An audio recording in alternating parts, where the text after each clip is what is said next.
Assalamu алейкум, урматтуу OBS'nin YouTube каналыбызды көрүүчү мекендештер, агалар, энелер, жалпы көрөрмандар жана достор. Урматтуу туугандар, бүгүнкү эфирибиздин темасы жана урматы Баткендин кызы, элдин сүймөнчүгү болгон, элдин кызы болуп наам алган, эл үчүн, чек ара үчүн, кээ бир үй бүлөлөрдөгү маселелер үчүн жеп аткан тамагын таштап чуркап жүргөн, өмүрүн, ден соолугун аябаган жана кече жакында бул дүйнө менен коштошуп кеткен журналист жана блогер Арзугүл Галымбетова деген эжекебиздин урматына болот туугандар. Бул эжекебиздин тирүү мезгилинде аз өмүр жашады жана аз өмүрүндө көптөгөн иштерге себепкер болду, жакшы иштерге. Бул эжекебиздин тирүү мезгилинде кылган иштери биринчи орунда мен билгенден былтыркы чек ара маселесинде аябай активдүү материалдарды биз менен бөлүшүп турду.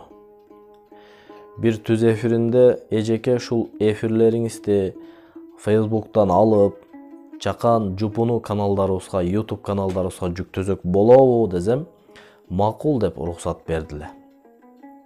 Аябай ак көңүл, негативди өзүнө жолотпогон, ушундай бир иштин аягына чуркап жүрүп бүтүргөн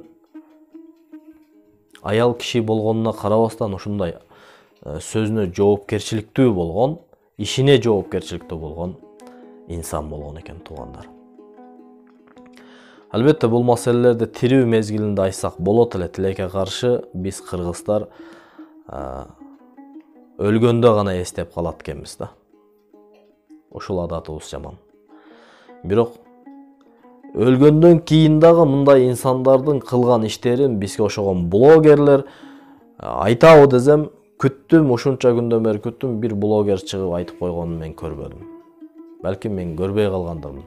Бирок мага ошол түз эфирлерин өзүнүн Facebook'тагы Арзу деген аккаунтунан чыгарып аткан видео блогторун макул деп бөлүшкөндүгү үчүн, ала бер иним дегендиги үчүн мен алып каналдарыма коюп жүктөп элим менен бөлүштүм. Жана бул эжекебиздин жеке менин блогерчилик ишимде көптөгөн салымдары болду. Ал эжекебиздин урматына ар бир намазымда Куран окуп дуа кылышым менин милдетим. Бул эжекебиз тирүү мезгилинде ушул чек ара маселесинде аябай активдүү иштерин кылды.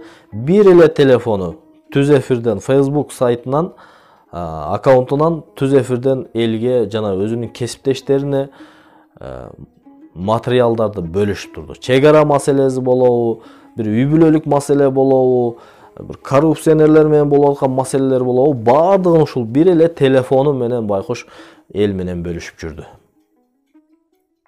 Мен Умар деген кесиптешим бар, блогер. Бир 70 миңдей подписчиги бар. Жана ушул блогер кесиптешим менен бир областтан булар. Жана ошол эжекебиз менен экөө сүйлөшүп калып, айткан экен тирүүлүгүндө. Жана мен кесиптешим Умар деген агам айткан экен: "Эй Арзу, сен ушул Facebook'тан түз эфир кетирип атканда колуңда кармап мындай кадрды мынтип кыйшайтып, антип албастан түз алып бергиниң, жана бир штатив, бир микрофон алып алгының десе, сен ошолорду Москвадан салып берсеңер жакшы болот эле" деп суранган экен. Жанагы Умар деген дос агабыздан, кесиптештерибизден суразак, ушул штатив менен микрофонду алып бере албай калдым деп арман кылып атат. Жана пост чыгарды. Бул эжекебиздин чек ара маселесинде жеп аткан тамагында таштап коюп чуркап жүргөнүн көрдүк. Жана бир үй бүлөлүк маселесинде аябай активдүү иш алып барды.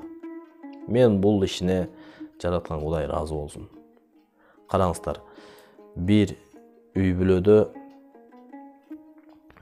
аялы жана эки кайнагасы күйөө баласын себепсиз бул дүйнө менен коштошуп кетишине себепкер болуп калып, ошол видеолорду, ошол материалдарды биз менен бөлүшүп жүрдү. мына YouTube каналыбызда жүрөт. Жүктөп койгонбуз, көрүп атат элдер.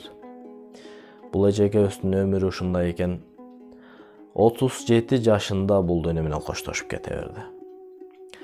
Жана тирүү мезгилинде көптөгөн инвесторлордун келиштигине кээ бир ошол Баткендеги бийлик органдары менен чогуу иштешип, ошол Түркиядан келген инвесторлор менен чогуу чай ичип отурса, кээ бир биздин блогер досторубуз, кесиптештерибиз бар, өтө аша чабып кеткендер бар. Туугандар, кечирип коесуздар, ар бир нерсенин өзүнүн чеги бар, өзүнүн орду бар, өзүнүн границасы бар, өзүнүн барып токтой турган мөөнөтү бар.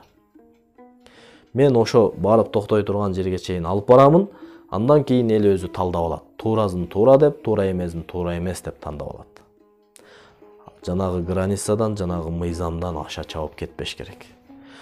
Ошол инвесторлор менен бир чайханада чай берип коелду. Эми конок келгенде кыргыз ушундайбыз да, конокту сыйлаган элбиз. Чай беришип, губернатор болуп, башка бийлик органдары менен ошо келген инвесторлор менен чайханада чай ичип отурса, кээ бир блогер болумуш болуп койгон, сүйлөш эрежесин билбеген, сүйлөш иретин билбегендер бар кээ бирөөлөр. Ушулар барак алып, кээ бирөө бар, ошо сөз эзин табат. Ошондой блогер бар экен. Чуркап барып аны видеого тартып, аны сүрөткө тартып, сен мынтип отурасың, мыналар менен мынтип отурасың деп ит айтпаган сөздөрдү айтыптыр ушул. Эл үчүн иштеп аткан блогер жана журналист Арзугүл Калымбетова эжекебизге. Албетте бул сөздөр үчүн жоопкерчиликке тартылып, жообун берип атат. Бирок мен айтат элем, урматтуу туугандар, эмнеге биз ушундай кыздарыбызды, ушундай эл үчүн иштеп аткан блогер, журналист, мамлекет үчүн, эли үчүн, дини үчүн иштеп аткан блогер жана журналист өзүңөрдүн уулуңарды, өзүңөрдүн кызыңарды тирүүлүгүндө сыйлап, тирүүлүгүндө урмат кылып, тирүүлүгүндө ошол сыйлыгын берип койбойсуңар. Эми кече жакында анын урматына Бишкекте, Ошто, Жалал Абадта Куран окутуу болуп атат парктарда. Ошол жерде кээ бир биздин журналист агаларыбыз, эжекелерибиз айтып атат, бир бала бакчага атын койсок, же көчөгө койсок, же мектепке койсок дейт да. Кээде ошол сөздөрдү угуп, жүрөгүңөн, көзүңөн эмес, жүрөгүңөн жаш агат да. Тирүүндө эмнеге ушуну сыйлап, ошондой кылып койбойбуз да. Эмнеге өлгөндөн кийин ушинтип биз урмат кылып көчөгө, бала бакчага, мектепке ат коебуз. Ушуну тирүүлүгүндө сыйлап, ошол бала бакчага мына ушундай эжекеңер бар, мектепке ушундай эжекеңер бар, ушундай коомдук ишмер бар, коомдук журналист бар, коомдук блогер бар деп тирүүндө сыйлап койсо, балким ушул эжекелер сүйүнүп кетмек беле бул дүйнөдөн, туурабы? Ушундай улдар, ушундай кыздар. 37 жаш, аябай жаш, бирок тилекке каршы Аллахтан өкүм келсе, ажал келсе, ырыскыбыз, суубуз, күнүбүз бүткөн болсо, ажал биздин мансабыбызга, акчабызга, аброюбузга, билимибизге, илимибизге карабайт экен, алып кете берет экен. Ажал келген учурда сен президентсиңби, министрсиңби, акимсиңби, айыл өкмөтсүңбү, байсыңбы, кембагалсыңбы, акчаң барбы, жокпу дебейт экен туугандар. Журналистсиңби, блогерсиңби дебейт экен. Ажал келдиби, күнүбүз, ырыскыбыз бүттү, ошол күнү ажал келип биздин жаныбызды алып кете берет экен туугандар.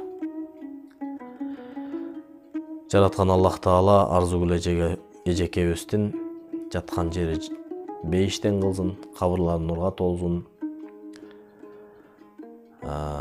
Баткен элинен, баткендик бир туугандарыбыздан ошондой тайманбас, жоопкерчиликтүү журналист жана блогер кесиптештерибиз көп болсун туугандар. Арзугүл эжекебиздин урматына биз дайым Куран окуп дуа кылабыз. Ал кишинин бизге кылган жакшылыктары, биз менен бөлүшкөн материалдары эбегейсиз, чоң. Биз ушундай эжекелерибиз менен, ушундай кесиптеш, блогер кесиптештерибиз менен өмүр бою алардын кылган иштерин жүрөгүбүздө сактап, сыймыктанабыз.